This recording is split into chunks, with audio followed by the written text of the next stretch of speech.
Doctor হৈ পেলাই চিকিৎসক হৈ পেলাই বিহু নাচা ছোৱালী বিয়া পাতিবি আপুনি ইমান আজিলৈকে যে ইমান ধুনীয়াকে লগ দি আহিছে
তোর সদিন গলে ইন্দেহমাই উড়ে উড়ি সিরিঙা ওই বজাহাই দিঙা গগনা গগনা রে অমিয়া গগনা রে অমিয়া মা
নাচিবা দেখিবা লাগিব চেও ধৰি গাবা শুনি ভাল লাগিব গালে কাটি কৰি মৰমি ঐ নাচনি মৰমি ঐ নাচনি মৰমি ঐ আমালৈ চাই লগাবা আমালৈ চাই লগাবা মা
মিয়া দিয়ে মহেলা নিজলে মইনা মহেলা নিজলে মইনা বুয়ারি পাকে নিনু গল মাখি যদি বান্ধুতে মইনা গলি যদি ছিঙিলে মইনা গলি যদি ছিঙিলে মইনা মহেব নদিয়া হল মহেব নদিয়া হল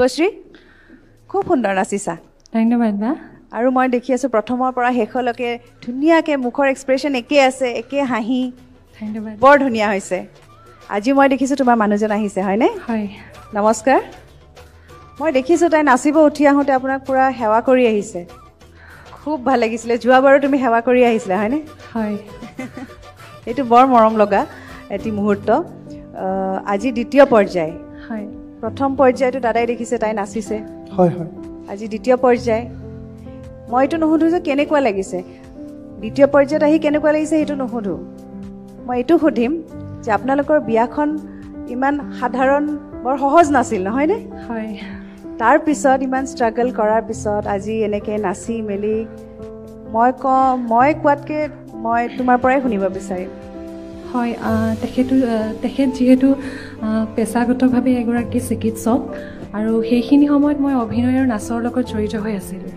আৰু তেতিয়া তেখেতক কৈছিলে যে এজন ডক্টৰ হৈ পেলাই চিকিৎসক হৈ পেলাই বিহু নাচা ছোৱালী বিয়া পাতিবি বা এনেকুৱা অভিনয় কৰা ছোৱালী বিয়া পাতিবি যিহেতু আমাৰ সমাজত যদিও আগস্থান দিয়ে শিল্পীবোৰক তথাপিতো মানে মানুহবিলাকৰ মানসিকতাবিলাক প্ৰায় তেনেকুৱাই নাচা ছোৱালী অভিনয় কৰা বা নাটক কৰা ছোৱালী হিচাপে তো আমাৰ অকণমান অসুবিধা হৈছিলে আৰু ঘৰত মা দেউতাই মাত বোলো দিয়া নাছিলে দুদিনমান তাৰপিছতে আৰু কিছুমান ৰিমাৰ্ছ ওলাই গৈছিলে আমাৰ বিষয়ে যে আমি কোৰ্ট মেৰেজ কৰিছোঁ কিবা কিবি মানে এনেই ওলাই গৈছিলে তো তেতিয়ালৈকে আমাৰ ইমানখিনি আগবঢ়া নাছিলে আৰু আচলতে তেখেতে মোক বহুত ছাপৰ্ট কৰে আৰু আজি মই তেখেতক সেৱা কৰি আহিছোঁ হয়তো মানে মোৰ যিহেতু তেখেত মোতকৈ বয়সত ডাঙৰ আৰু প্লাছ আজি মা দেউতাৰ লগত অহা নাই আৰু তেখেতক মই মানে যিখিনি সময়ত যেনেকৈ মানিব লাগে তেনেকৈয়ে মানো আৰু তেখেতে বহুত ছাপৰ্ট কৰে আৰু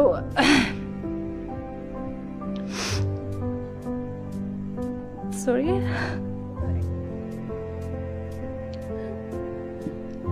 দাদা আপুনি ইমান আজিলৈকে যে ইমান ধুনীয়াকৈ লগ দি আহিছে ঘৰৰ বিৰুদ্ধে গৈ আপোনালোকে বিয়া পাতিছিলে নেকি ঘৰৰ বিৰুদ্ধে বিৰুদ্ধে আছিলে প্ৰথমে মোৰ দেউতাইতো প্ৰথমে ডাইৰেক্ট মানা কৰিছিলে নহ'ব তেনেকুৱা আছিলে পিছত কথাবিলাক সহজ হৈ আহিলেগৈ আৰু আগবাঢ়িলোঁ দুয়োটাই আমি আচলতে মৰিগাঁৱত থকা নহয় আমি জাগিৰোডত থকা হয় তো একদম একে পূৰা কমপ্লিট একোৱেই নাছিলে ময়ো নতুনকৈ নিজৰ কেৰিয়াৰ ষ্টাৰ্ট কৰিছিলোঁ আজি হ'ল এতিয়া 5 বছৰ কিন্তু 5 বছৰ আমি দুয়োটাই বহুতখিনি ষ্ট্ৰাগল কৰিছোঁ আমাৰ প্ৰথমে এটা সৰু ৰুম আছিলে এটা গেছ 2খন চকী আৰু এখন বিচনা সিমানৰ পৰা আমি দুয়োটাই একেলগে আৰম্ভ কৰিছোঁ কৰি ভগৱানৰ কৃপাত এতিয়া বহুতখিনি আছে আমাৰ মাজত আমি আৰু তেওঁ কষ্টটো চালে মোৰ কষ্টটো একোৱে নালাগে মানে মইতো সদায় বিজিয়ে থাকোঁ ৰাতিপুৱাৰ পৰা পেচেণ্ট প্ৰেছক্ৰিপশ্যন ইনজেকশ্যন তেওঁ বিজি থাকে তেওঁ পঢ়া শুনাক লৈ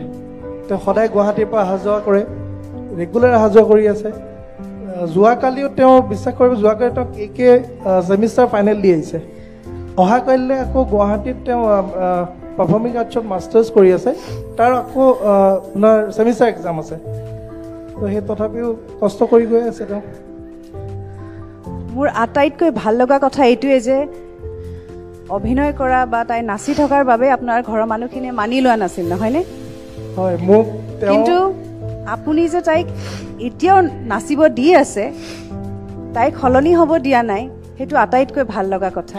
তেখেতে আচলতে বহুত কৰিছে আৰু তেখেত যেতিয়া প্ৰথম আমাৰ ঘৰত গৈছে তেতিয়া মানে আমাৰ ৰুমত এনেকৈ ব্লেক এণ্ড হোৱাইট চেছবৰ্ড টাইপৰ ডিজাইন আছিলে। বিয়াৰ আগত তেওঁলোকে ঘৰ বনাই আছিলে আৰু তেতিয়া আমাৰ ৰুমতো সেই ডিজাইনটোৱে তেখেতে আনি পেলাই কৰিছে, যাতে মই মানে ঘৰখন যে এৰি আহিছোঁ এইটো যাতে মোৰ অনুভৱ নহওক। আৰু বহুত কৰিছে মোৰ কাৰণে, আৰু মই আজি এই শ্ব'টোৰ জৰিয়তে তোমাক বহুত ধন্যবাদ দিছোঁ। তুমি নোহোৱা হ'লে চাগে মই ইমানখিনি বিয়াৰ পাছত আগবাঢ়িব নোৱাৰিলোঁ হয়। দেৱশ্ৰীয়ে যিটো কথা কৈছে সেই বস্তুটো আচলতে সমাজত এই বস্তুটো আছে যে এই নচা ছোৱালীহে, এই অভিনয় কৰা ছোৱালীহে, নালাগে ঘৰৰ বোৱাৰী হ'ব নহয়, সেইটো বস্তু আছে। অকল তোমাৰ সমাজতে নহয়, তুমি বুলিয়ে সম্বোধন কৰিছোঁ, সেইটো বহুত জেগাত আছে, বহু জেগাতে আছে। মোৰ মাহঁতৰ ঘৰ শিৱসাগৰত, গতিকে মোৰ এদিন খুৰা ককাই, এতিয়া নাই, তেওঁ ঢুকালে, ককাই এদিন মাক কৈছিলে যে খুব সোনকালে দিলি নেকি ছোৱালীক অভিনয়ৰ জগতখনত খোজ পেলাবলৈ। তেতিয়া মায়ে কৈছিলে যে তাইৰ ইণ্টাৰেষ্ট আছে, গতিকে তাই নিজে আগবাঢ়ি গৈছে। গতিকে এইটো আছে, এতিয়াও আছে, কিন্তু সেয়াই নিজৰ মানসিকতা সলনি কৰিব লাগিব। আৰু দেৱাশ্ৰীৰ যিটো মই প্ৰেম দেখিলোঁ, সদায় যাতে তোমালোক দুয়োৰে মাজত এই প্ৰেম এনেকৈ থাকে। মই খুব গৰ্বেৰে এটা কথা কওঁ, মই বেংগলী সম্প্ৰদায়ৰ পৰিয়াল এটাৰ লগত মোৰ বিয়া হৈছে, আৰু মোৰ শাহুৱে বা মোৰ শহুৰে বৰ নাজানিছিলে মই কি কৰোঁ কি নকৰোঁ। সেই ক্ষেত্ৰত মই সঁচাকৈ খুব লাকি যে মোৰ এচিভমেণ্টছবিলাক, মই যদি আজি কিবা এটা পুৰস্কাৰ পাইছোঁ বা কিবা এটা ডাঙৰ কিবা এটা হৈছে মোৰ জীৱনত, বা কিবা ডাঙৰ চিনেমা এখন চাইন কৰিছোঁ, মই কিন্তু আজিৰ দিনত মই প্ৰথম নিউজটো কিন্তু মোৰ শাহুক দিওঁ, মোৰ মাকো মই নিদিওঁ। সঁচাকৈ মই খুব গৰ্ব অনুভৱ কৰিছোঁ যে আমাৰ এনেকৈ সমাজখনত আমাৰ ছোৱালীখিনি এনেকৈ ওলাই আহিছে বিয়াৰ পাছতো। গতিকে সেয়া উদাহৰণ হৈ ৰওক যে বিয়াৰ পাছতো আমি বহি থাকিব নালাগে, আমি আমাৰ ভাল পোৱা কামখিনি আমি কৰি যাব পাৰোঁ। পূৰবীবা, দুজনৰ যিটো বুজাবুজি আৰু মৰম চেনেহ, যিটো যে তুমি ইমান শ্ৰদ্ধা, সেইটো দেখি কিন্তু বিৰাট ভাল লাগিছে দেই। তুমি যে আহি সেৱা কৰিলে, আপুনি সেৱা কৰোঁতে আপুনি কি বুলি আশীৰ্বাদ দিলে বাৰু কওকচোন? কিবা এটাতো নিশ্চয় দিছে আশীৰ্বাদ। মই তেওঁক সদায় জিকি যোৱাটোৱে বিচাৰোঁ, সদায় সেইটোৱে বিচাৰোঁ যে কেতিয়াও হাৰি নাহক। এতিয়া পিছে কেনেকুৱা আপোনালোক দুইজনৰ মাজত, পৰিয়ালৰ মাজত এটা সম্পৰ্কটো কেনেকুৱা? এতিয়া ভাল, এতিয়া খুবেই ভাল। আৰু বিয়াৰ পাছত আচলতে মোক যেতিয়া মাহঁতে লগ পালে, শহুৰ শাহুৰে যেতিয়া লগ পালে, এতিয়া বহুত মৰম কৰে। এতিয়া কালি কপৌ ফুল দি পঠাইছে মায়ে, ফোন কৰি কৈছে প্ৰেক্টিচ কৰা। গমেই পোৱা নাছিলে নহয়, এতিয়া পিছত জানিছে। কিন্তু আগতে মানে এইটো এটা ধাৰণা কৰি লয় যে সকলোৱে মনত, তো সেই ধাৰণাটো তেওঁলোকেও তেতিয়া কৰি লৈছে। চাগে ভাবে তাৰমানে মই মিছাকে ভাবি আছিলো ছোৱালীজনীৰ বিষয়ে। আচলতে তেওঁলোকৰো ভুল নহয়, সমাজত এনেকে চলিও আহিছে আগৰ পৰা। হয়তো তেনেকুৱাও ভাবিব পাৰে মোৰ ল'ৰা কিমান পঢ়াই শুনাই ডাক্তৰ বনাইছো, ই বেটা ছোৱালী বিয়া পাতিবলৈ ল'লে এজনী বিহু নাচনীয়ে নেকি? হা, মাকবিলাক তেনেকুৱাই হয় নেকি ন? আচলতে ওচৰৰ পাজৰৰ মানুহবিলাকে বেছি এফেক্ট কৰে। আৰু মই বিশেষকৈ এইবোলে আনে কি কয় সেইটো বেছি গুৰুত্ব দিব নালাগে। বাকী পৰিৱেশটো সুন্দৰ হৈছে, ধন্যবাদ, ভাল হৈছে, আৰু আগলৈও ভাল হ'ব বুলি আশা ৰাখিছোঁ। তোমালে বহুত বহুত মৰম, শুভেচ্ছা, আৰু এনেকৈ হাঁহি যোৱা আৰু নাচি যোৱা। দীপজ্যোতি দা, পৰিৱেশন ভালে হৈছে, মোৰ ভাল লাগিছে পৰিৱেশন। ধন্যবাদ। যোজনা আখৰা শুনিও ভাল লাগিলে। আৰু দ্বিতীয়তে হ'ল দীঘলীয়া চেওটোত অলপ ভাগৰিছে। দীঘলীয়া চেওত আপুনি যিবিলাক ভংগীমা বা ঘূৰণ ব্যৱহাৰ কৰিছে, স্পষ্ট আৰু পৰিষ্কাৰ সম্পূৰ্ণকৈ ব্যৱহাৰ কৰিব, তেতিয়া বেছি ভাল লাগিব। দীঘলীয়া চেওত আপুনি ভালকৈ নাচি গৈছে, কিন্তু ধৰি লওক ভংগীমাবিলাক ভাগৰ লগাৰ কাৰণেই হয়তো সম্পূৰ্ণ হোৱা নাই বা স্পষ্টকৈ ওলাই পৰা নাই ন, যিমানলৈ হাতখন দাঙিব লাগে হয়তো দাং খোৱা নাই। এনেকুৱা কিছুমান সৰু সুৰা কথা হৈছে। ইমান ছাপৰ্টিভ হাজবেণ্ড পোৱাৰ পিছত আৰু চিন্তা কৰিবলগীয়া একো নাই, আগবাঢ়ি যাওক, শুভেচ্ছা থাকিল। পৰৱৰ্তী সময়ত পুনৰ লগ পোৱা আশা ৰাখিলোঁ। ধন্যবাদ। ধন্যবাদ। আপোনালোকে শুনিবলৈ পালে নাচনী আৰু এজন চিকিৎসকৰ কথা। চিকিৎসকজনো আজি নাচনীৰ কথা শুনি, তেওঁৰ পত্নীৰ কথা শুনি আৱেগিক হৈ পৰিছে, লগতে নাচনীগৰাকীও আজি আৱেগিক হৈ পিনি অনুষ্ঠানৰ মাজতে কান্দি উঠিছে। কাৰণ আগৰ কথাখিনি কৈ পিনি তেওঁ দুখত ভাগি পৰিছে। এতিয়া তেনেকুৱা নহয়, এতিয়া সকলোৱে তেওঁক ছাপোৰ্ট কৰে। কাৰণ আগতে তেওঁক নাচনী হৈ পিনি কিয় এজন চিকিৎসকলৈ বিয়া হ'ল, বা চিকিৎসকে কিয় এগৰাকী নাচনী বিয়া পাতিলে, সমাজে, গাঁৱৰ মানুহে সমালোচনা কৰিছিলে, লগতে ঘৰৰ মানুহো ছাপোৰ্ট কৰা নাছিলে। কিন্তু এতিয়া সকলোবোৰ ঠিক আছে, সকলোৱে মৰম কৰে তেওঁক, আৰু লগতে তেওঁক আগবাঢ়ি যোৱাত আপোনালোকে সহায় কৰিব। এগৰাকী নাচনীৰ জীৱন কাহিনী শুনিবলৈ পালে, লগতে ঘৰৰ মানুহ এতিয়া সকলোৱে তেওঁক মৰম কৰে, আশীৰ্বাদ কৰিব যাতে তেওঁ সদায় সকলোৰে মাজত ভাল হৈ থাকিব পাৰে। অনুষ্ঠানটো শেষলৈকে চোৱাৰ বাবে বহুত বহুত ধন্যবাদ থাকিল।